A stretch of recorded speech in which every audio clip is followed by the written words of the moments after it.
Okay, so this will be Marley's introduction to ecollar video. I'm not really going to go into the mechanics too much of the ecollar. I have her typically on a level 3 or 4. Right now it's on a 4.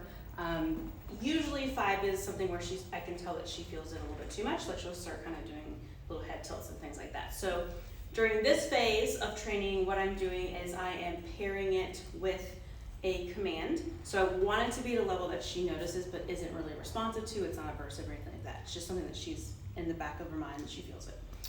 So every time I give her a command, something to do, I will apply the continuous stim from the e-collar as I say the command. And as soon as she goes into the behavior that she already knows, I will release the pressure, release the button, and mark with that good, and then pay her. So I want it to be something, Marley, good girl. I want it to be something right now where through repetition, she learns that every time a command is given, that pressure is applied, and it goes away when she does the behavior. So that way, when we run into situations where her competing motivators are a little bit more interesting than wanting to do what I told her to do, if I need to use this stim, she knows how to respond to it. So I'm not just correcting and zapping or whatever her into listening. It's something where I'm using it as a communication tool of, no, you actually have to do this. Usually for her safety, we need her to listen, we need her to do those things regardless of what's happening around her. So right now it's a lot of pressure as the command is given. Eventually the goal will be probably more so into next week, maybe even today a little bit. I'm just going to give her the command, and if she doesn't do it, then I will apply the stim. So I definitely want to do enough reps to where she understands pressure comes on if behavior pressure goes away. Really that part, the pressure goes away when she does the behavior. And that way, when we get into those situations where she's a little bit hesitant or doesn't want to do it or she's just over distracted, I can apply that stim at varying levels and she knows how to turn it off by complying to the behavior that I asked. So I'm going to use a 4 right now. I was playing around with her next door in the main building with a level 4, and that was where she was most responsive to it. 5 again right now was a little too high, and that number is going to change depending on the situations that we're in.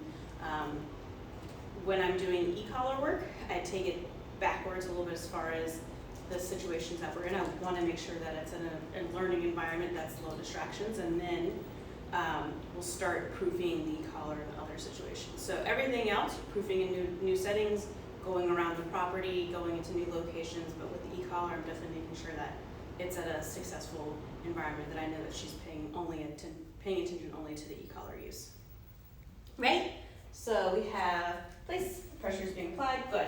So when I say the word good, I just let go of the pressure, I just let go of the button.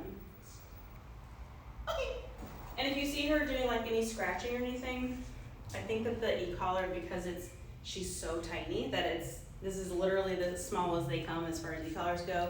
It's still a little big box on her, so she's kind of figuring out this big clunky thing that's on her now. So she is doing a little bit of like nuisance scratching at it. Down. Good. So again, as soon as I say the word, I'm applying the pressure. And then when she goes into behavior, I'm releasing the button. Okay. Oh my gosh, what was that? Place. Good. Good.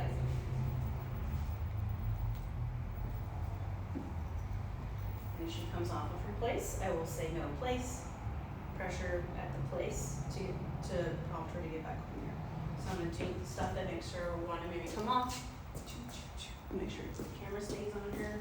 I'm down here in an inviting posture. Nope, place. Good. Very good. I'm going to pay her a lot for fixing that. Good job. And it's just at a 4. I didn't do anything else, but she responded right back. She knows the command. She knows what the pressure means. Marley, come. Boy, girl. Sit. Down. Good. Let's go. Nope. Let's go. Come on. Good girl. Sit. Where are you going? You left me.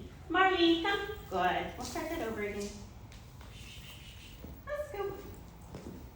Good. There we go. Quick. Stay back here, mamas. sit, pressure on, sit. Good. Let's go. Good. Good. Nope. Sorry, I didn't just snag you like that. Let's go. Sit. Good. Okay. So she's used to being heavily rewarded on her place, so that's why she's running over to that. That's fine, it's not a big deal. I definitely think her weakness right now is the e-collar with the healing, so that's something we'll work on. I guess weakness isn't necessarily the best word, but the part that we need to work on more is her understanding how to respond to this pressure when she's in her heels. So we'll continue to work on that. And I'm doing a little bit of an out with her because I have noticed when she is left alone, if I'm not actively doing things with her, she'll grab her leash and kind of just nibble on it in a little bit. So I'm using the out to advocate for space from me,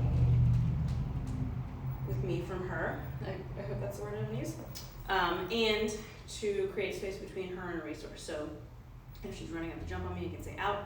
If she's picking up something she's not supposed to, I can say out. If she's chewing on her leash, I can say out. So it's essentially like the leave it command, so something like that. All right, you ready? Good girl.